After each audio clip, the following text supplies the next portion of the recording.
February 23rd, Leviticus 14, 1 through 57. Then the Lord spoke to Moses, saying, This shall be the law of the leper for the day of his cleansing. He shall be brought to the priest, and the priest shall go out of the camp, and the priest shall examine him. And indeed, if the leprosy is healed in the leper, then the priest shall command to take for him who is to be cleansed 2 living and clean birds, cedar wood, scarlet, and hyssop. And the priest shall command that one of the birds be killed in an earthen vessel over running water. As for the living bird, he shall take it, the cedar wood and the scarlet and the hyssop, and dip them and the living bird in the blood of the bird that was killed over the running water. And he shall sprinkle it 7 times on him who is to be cleansed from the leprosy, and shall pronounce him clean, and shall let the living bird loose in the open field. He who is to be cleansed shall wash his clothes, shave off all his hair, and wash himself in the water, that he may be clean. After that he shall come into the camp, and shall stay outside his tent 7 days. But on the 7th day he shall shave all the hair off his head, and his beard, and his eyebrows. All his hair he shall shave off. He shall wash his clothes, and wash his body in water, and he shall be clean. And on the 8th day he shall take 2 male lambs without blemish, 1 ewe lamb of the first year without blemish, 3/10 of an ephah of fine flour mixed with oil as a grain offering, and 1 log of oil. Then the priest who makes him clean shall present the man who is to be made clean and those things before the Lord at the door of the tabernacle of meeting. And the priest shall take 1 male lamb and offer it as a trespass offering, and the log of oil, and wave them as a wave offering before the Lord. Then he shall kill the lamb in the place where he kills the sin offering and the burnt offering, in a holy place. For as the sin offering is the priest's, so is the trespass offering. It is most holy. The priest shall take some of the blood of the trespass offering, and the priest shall put it on the tip of the right ear of him who is to be cleansed, on the thumb of his right hand, and on the big toe of his right foot. And the priest shall take some of the log of oil and pour it into the palm of his own left hand. Then the priest shall dip his right finger in the oil that is in his left hand, and shall sprinkle some of the oil with his finger 7 times before the Lord. And the rest of the oil in his hand the priest shall put some on the tip of the right ear of him who is to be cleansed, on the thumb of his right hand, and on the big toe of his right foot, on the blood of the trespass offering. The rest of the oil that is in the priest's hand he shall put on the head of him who is to be cleansed.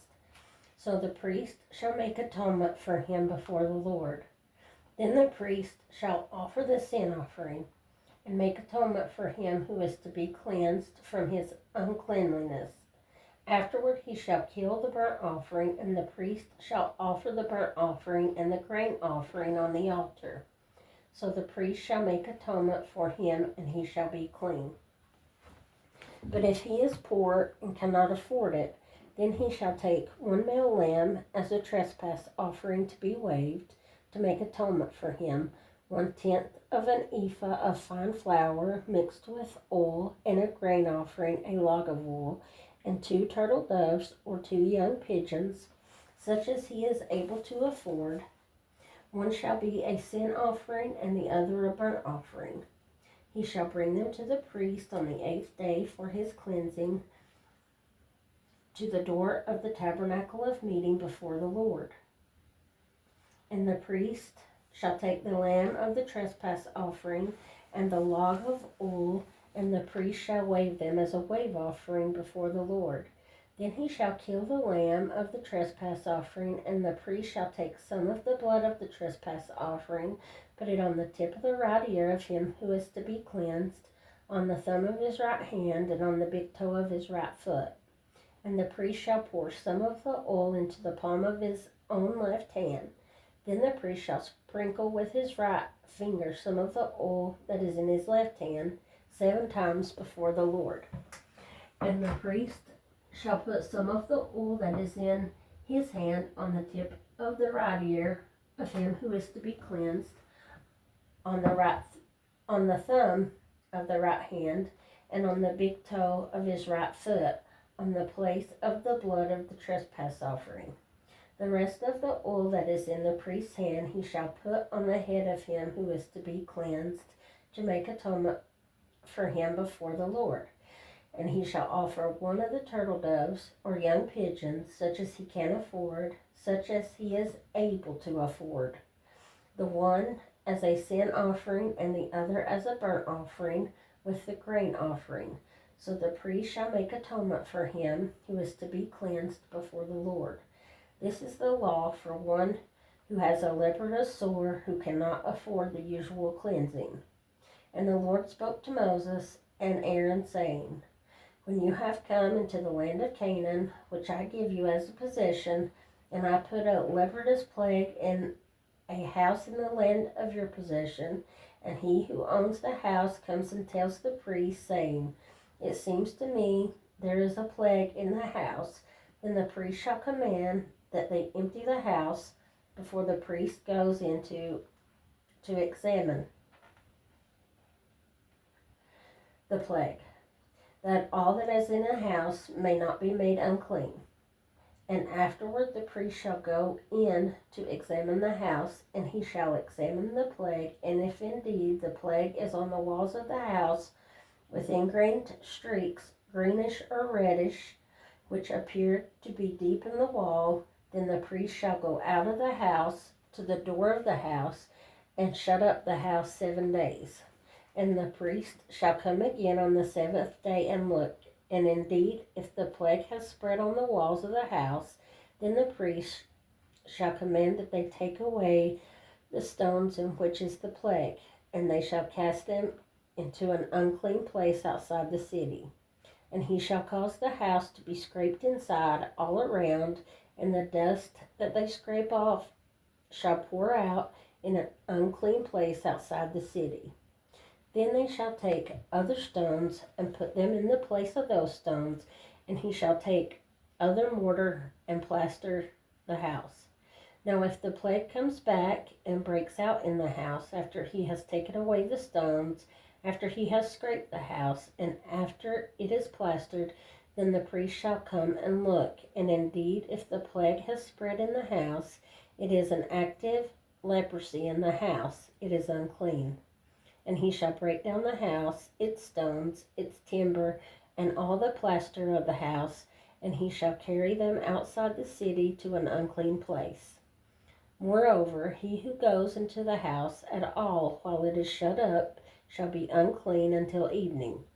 And he who lies down in the house shall wash his clothes, and he who eats in the house shall wash his clothes. But if the priest comes in and examines it, and indeed the plague has not spread in the house after the house was plastered, then the priest shall pronounce the house clean, because the plague is healed. And he shall take to cleanse the house 2 birds, cedar wood, scarlet, and hyssop. Then he shall kill one of the birds in an earthen vessel over running water, and he shall take the cedar wood, the hyssop, the scarlet, and the living bird, and dip them in the blood of the slain bird and in the running water, and sprinkle the house 7 times. And he shall cleanse the house with the blood of the bird and the running water, and the living bird with cedar wood, the hyssop, and the scarlet. Then he shall let the living bird loose outside the city in an open field, and make atonement for the house, and it shall be clean. This is the law for any leprous sore and scale, for the leprosy of a garment and of a house, for a swelling and a scab and a bright spot, to teach when it is unclean and when it is clean. This is the law of leprosy.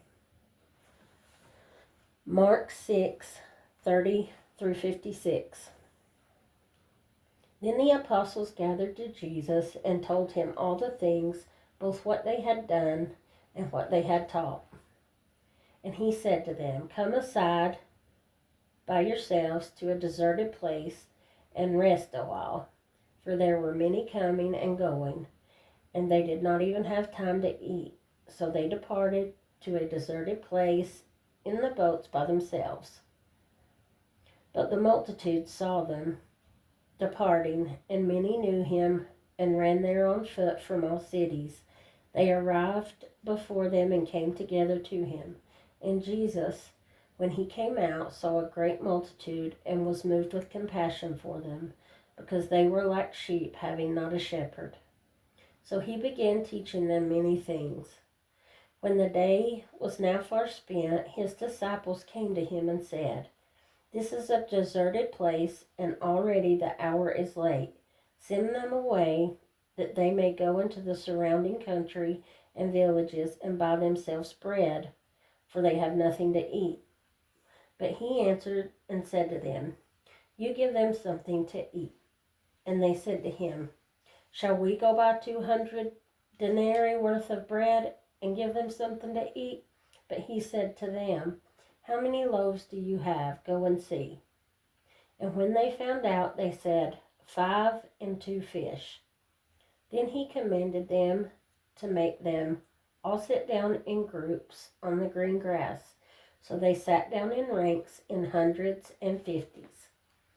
And when he had taken the 5 loaves and the 2 fish, he looked up to heaven, blessed and broke the loaves, and gave them to his disciples to set before them, and the 2 fish he divided among them all. So they all ate and were filled. And they took up 12 baskets full of fragments and of the fish. Now those who had eaten the loaves were about 5,000 men. Immediately he made his disciples get into a boat and go before him to the other side, to Bethsaida, while he sent the multitude away. And when he had sent them away, he departed to the mountain to pray. Now when the evening came, the boat was in the middle of the sea, and he was alone on the land. Then he saw them straining at rowing, for the wind was against them. Now about the 4th watch of the night he came to them, walking on the sea, and would have passed by them. And when they saw him walking on the sea, they supposed it was a ghost, and cried out, for they all saw him and were troubled. But immediately he talked with them and said to them, "Be of good cheer, it is I, do not be afraid." Then he went up to the boat to them, and the wind ceased, and they were greatly amazed in themselves beyond measure, and marveled. For they had not understood about the loaves, because their heart was hardened. When they had crossed over, they came to the land of Gennesaret and anchored there.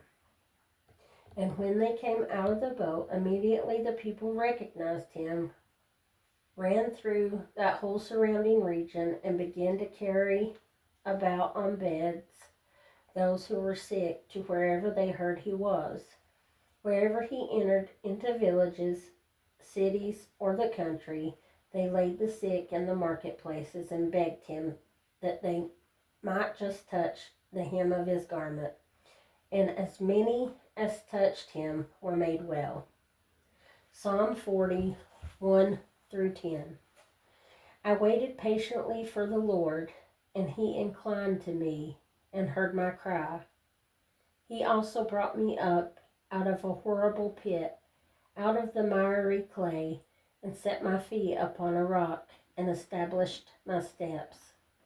He has put a new song in my mouth, praise to our God. Many will see it and fear, and will trust in the Lord.